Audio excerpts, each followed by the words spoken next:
任總，請問有什麼吩咐？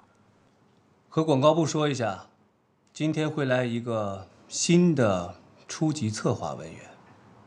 好的，知道了。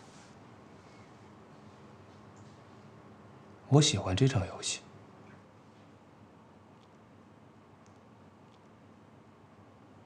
謝謝。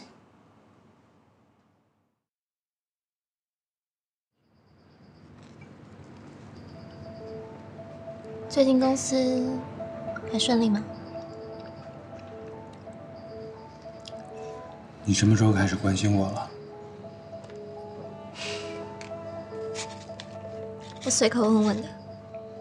做廣告嘛，無非就是拉單子、搞策劃，這些你應該都熟悉才对啊。我不懂你想表達什麼。